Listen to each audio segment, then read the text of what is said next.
Bismillahirrahmanirrahim. Assalamualaikum warahmatullahi wabarakatuh. Hai semuanya, apa kabar? Perkenalkan, saya Wenita Sri Iswara, mahasiswa UIN Wali Songo Semarang, program studi psikologi, akan membagikan video presentasi untuk memenuhi tugas mata kuliah psikologi perkembangan anak remaja berkebutuhan khusus. Pada kesempatan kali ini, saya lebih fokus pada bentuk gangguan belajar dan menempatkan Islam dalam penentuan takdir manusia. Bentuk-bentuk gangguan belajar. Sebelum itu, anak-anak yang mengalami jenis gangguan belajar bukan berarti mengidap suatu penyakit, tetapi anak hanya mengalami jenis gangguan dalam proses pembelajarannya dan bisa disembuhkan dengan terapi psikologis.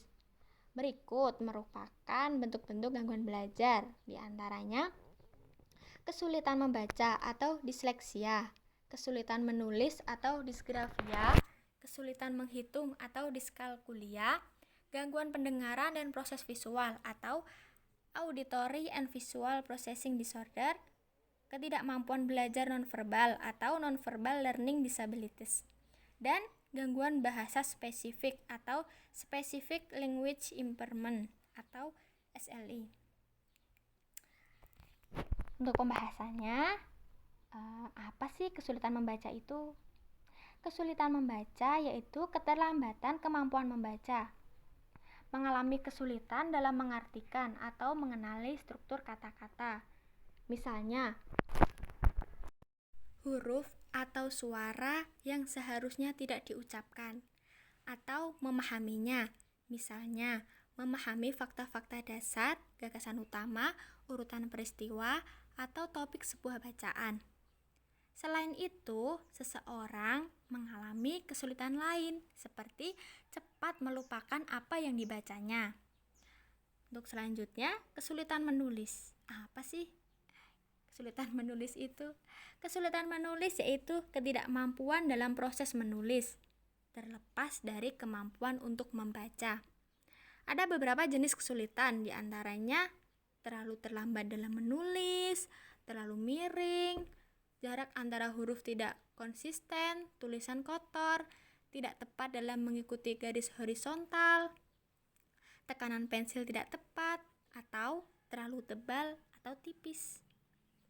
Selanjutnya, kesulitan menghitung, yaitu sering sulit membedakan tanda-tanda dalam hitungan.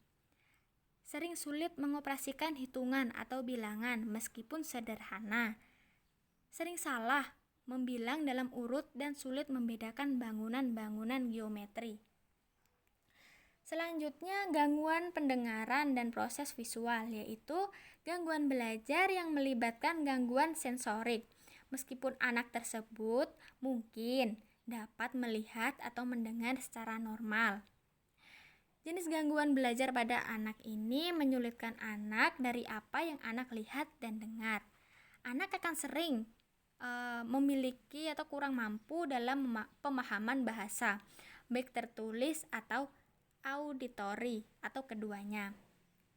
Selanjutnya, ketidakmampuan belajar nonverbal, yaitu jenis gangguan belajar pada anak dengan visual spesial, motorik, dan keterampilan organisasi.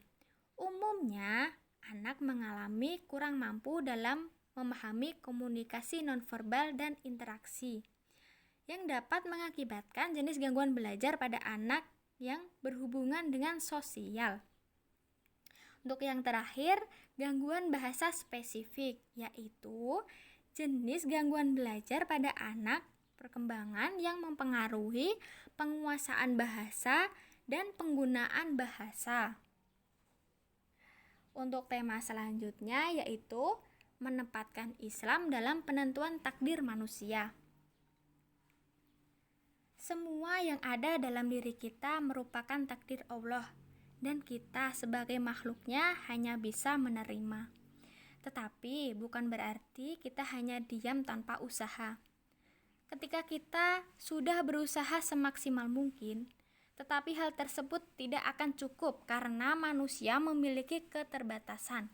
Sehingga Kita juga harus menyadari bahwa Allah segalanya dan kita harus menyerahkan semua kepada Allah setelah kita melakukan usaha.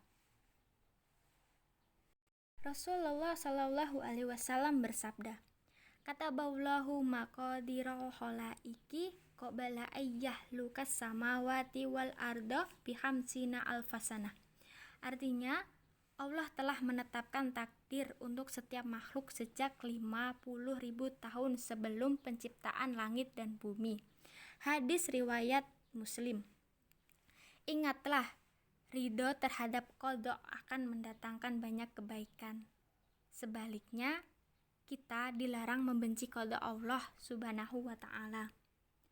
Rasulullah Shallallahu Alaihi Wasallam bersabda, "Inna idamal jazai maha idomil balai wa innallaha ida ahabba qauma batalahum famar rodiya falahur ridho wa man syahito falahus sahot." Artinya, sungguh besarnya pahala itu seiring dengan besarnya ujian. Sungguh jika Allah mencintai suatu kaum, Dia menguji mereka. Siapa saja yang ridho untuk Dia ridhoi itu, siapa yang benci untuk Dia kebencian itu. Hadis riwayat At-Tirmidzi, Ibnu Majah, dan Al-Baihaqi. Sekian presentasi dari saya. Mohon maaf apabila ada salah kata. Billahi taufik wal hidayah. Wassalamualaikum warahmatullahi wabarakatuh.